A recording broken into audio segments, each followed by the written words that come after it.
Hello, everyone. Welcome. Yusuf Haji, the Haji Daily.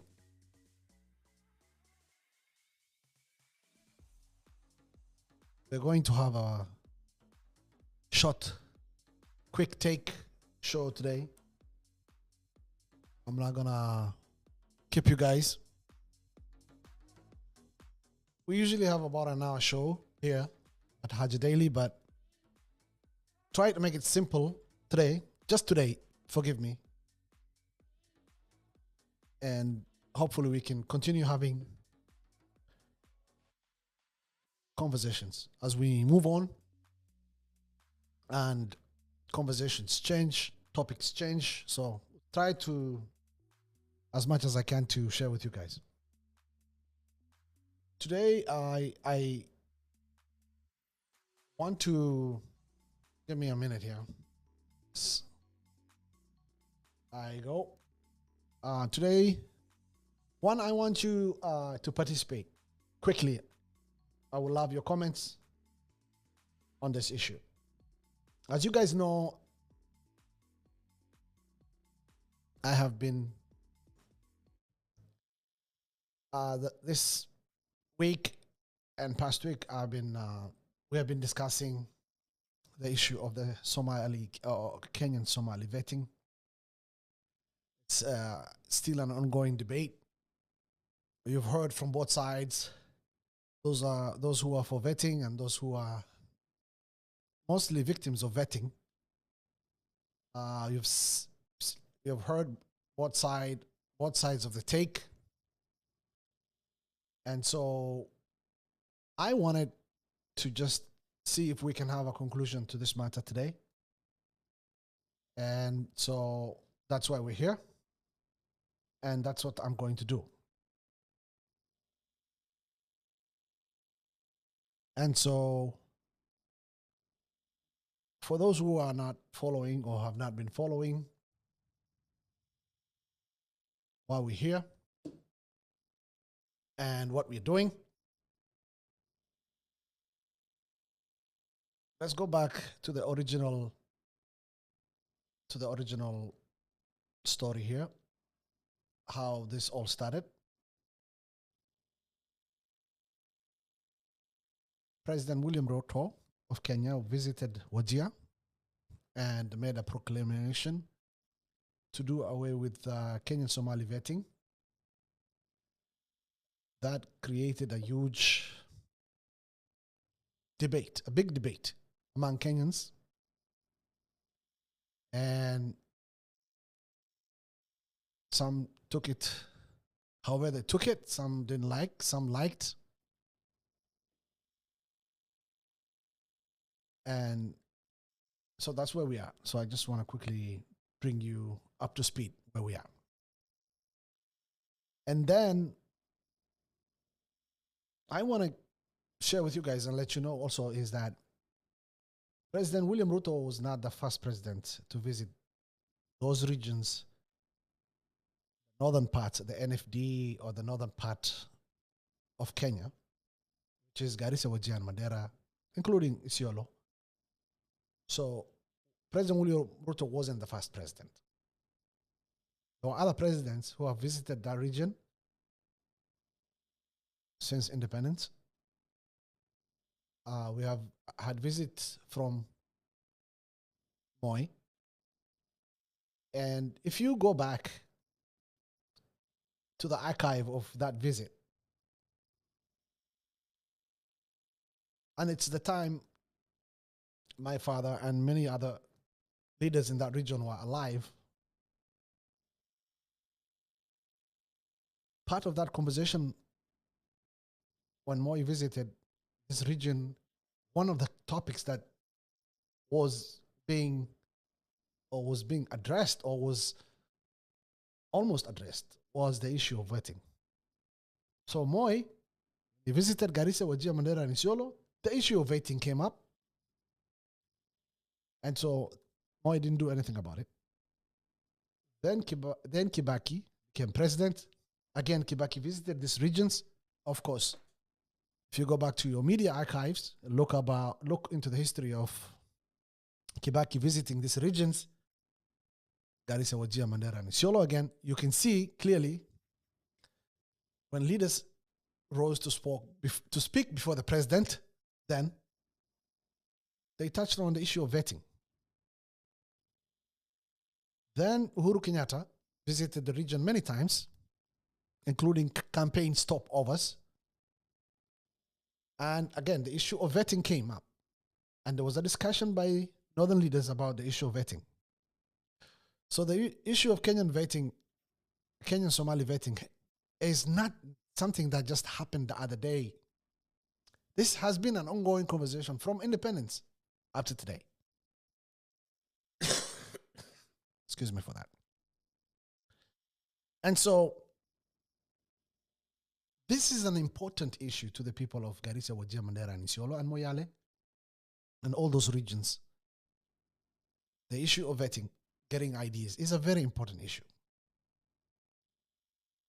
And if it's one thing, if you are running for president in Kenya, if it's one thing that will guarantee you a support from those areas,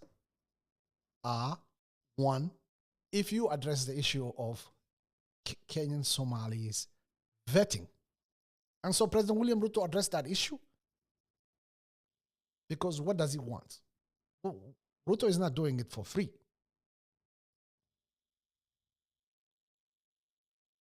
What does Ruto want in return? He wants votes. So you might say, and that's why the political class, the opposition, spoke up and say, oh no, he wants to rig the election by inflating and bringing Somalis from across the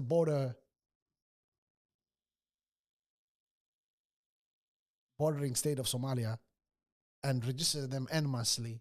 And so he's looking to cook up the numbers.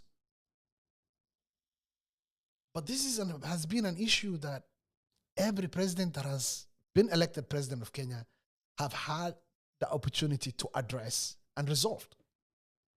But nothing came out of it until President William Ruto came to this region and decided he wants to do away with the Kenyan Somali voting. And so that's where we are. So if you're running for president of Kenya, and hope you'll one day run for president of Kenya, you're going to do what you need to do to win votes, to win support when it comes to election. And so Ruto is looking at 2027, say, let me win this basket of northern regions of Garissa, Wajir, Mandera, and Isiolo, and Moyale, put it in my basket. What is the main thing? What's the main concern that they have? Vetting. Let me do away with the vetting. And so he has done away with the vetting. All right. What does Ruto need to do next to win another region's support? So what region of Kenya do you come from? And what are the most concerning, pressing issues that you want addressed by a president so that he can win your vote? I'll give you an example by what I mean, if I'm not clear enough. I want you to understand. You know miraa? They call it kat, miraa. It grows in one region in Kenya. And the growers of kat have a political number of voters that every president who runs for president in Kenya wants to win. And so the president is going to make sure that he can talk to the Meru people. This is the Meru people who grow the kat in Kenya. Talk to the Meru people, a huge number of voters, part of Central Province, one of the counties. They have a huge basket of voters. Now, if I was president and I became first Kenyan Somali Muslim president, and I walked into Nyeri and I said, no more miraa.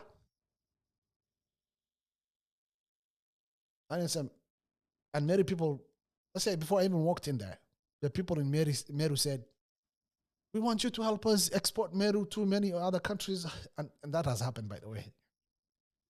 So this is, based 100% on facts and reality, that something like this has happened with attempted export of miraa to Somalia regions and many other places across the world. And so the people in Meru say, hey, you can't do that. That's just to give you one of the examples of what a president will have to do to win votes. And every region is unique in its needs and their wants. And so the region of Garissa, Wajir, Mandera, and Isiolo, and all these regions, their needs and wants is just this Kenyan vetting. They feel that it is very discriminative in its process, the whole process. Kenyan Somalis being treated differently from the rest of Kenyans. And I'm talking about Kenyans. Kenyan Somalis born in that region that I'm speaking of. And so it's an example I'm giving you, just comparing. What if today Ruto flew to Meru and said, no more miraa? You think he's going to win those votes in Meru? No. Or any other president, or any person who was running for president. If you go to Nyanza, the people in Nyanza, the lower Nyanza, have issues that is unique to them. I remember one of the issues in Nyanza way back was the issue of hyacinth on Lake Victoria. And it was a big political issue for the Luos, because they felt the hyacinth issue, and also, of course, Mungingo or Islands, which is currently being occupied by the Ugandan Defense Forces. And the Luos in Nyanza feel that part belongs to Kenya. But successive governments have stayed away from that conflict. So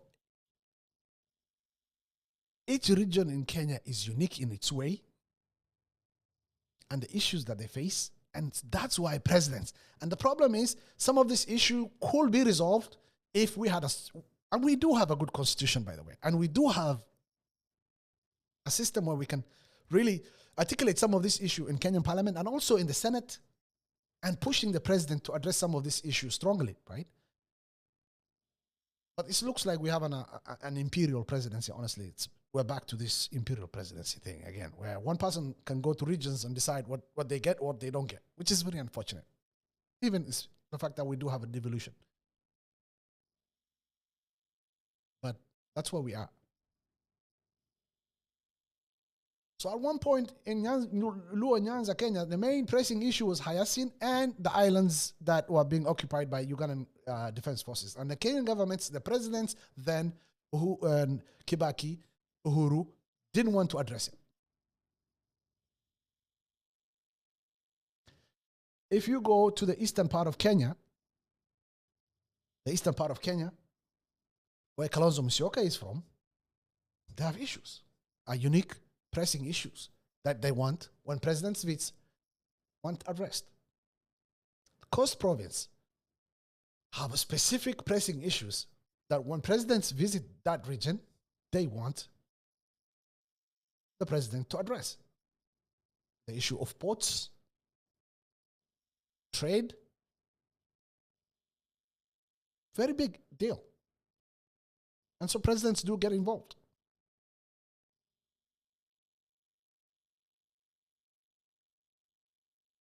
Nairobi. Issues that need specific issues that need addressing in Nairobi. And so the president steps in. You remember when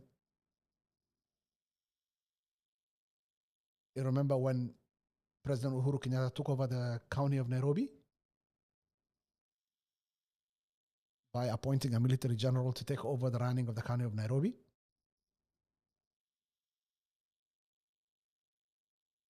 And Sonko was the governor then. and he had to hand over that responsibility to a military, civilian-led government in Nairobi County.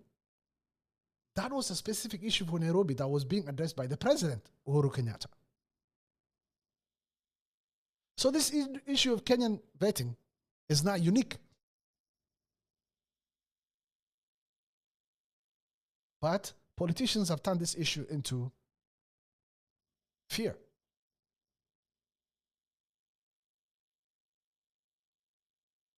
But the same politicians also have no solution to this Kenyan vetting issue and how we should all collectively address this issue so that now Kenya, no Kenyan is left behind and no Kenyan feels discriminated because of the process of Kenya, of getting a Kenyan ID.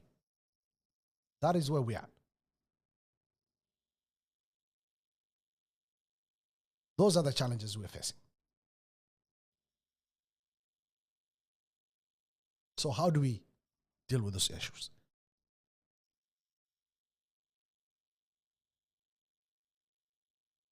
All right, I told you today we're going to have a very short show. Unfortunately, we have come to end of our show. Unless you have a question you want to ask me quickly, and maybe if you didn't understand the point I was trying to put across, please go. Otherwise, if not, I'm still not feeling well. Still getting over this flu. Kinda knocked me down yesterday. That's why I wasn't not able to do a show. But I'm here. I'll try to do as much as I can moving forward and continue having these talks on how to collectively make each other better, right? And so, thank you. Let's keep at this. And I hope you can always go back to the show and watch the whole thing. By the way, they're banning TikTok in America. I would love your support. Go on YouTube, Haji Daily, subscribe. And of course, I'm going to post the whole thing too on YouTube as well. And you can watch if you have missed any of the show today. But I would love for all of you to go Haji Daily, at Haji Daily on YouTube, and subscribe. There will be no TikTok in America, so there's no way I'm going to continue. We're not sure. We don't know. We only have 90-day pause on TikTok ban in the USA. But it looks like it might go away. Until I move back home, I come back to Kenya. For the time being, I would love for all of you to go on my YouTube at Haji Daily and subscribe. Thank you so much for joining. Have a good night. And for me, it's night, almost midnight here.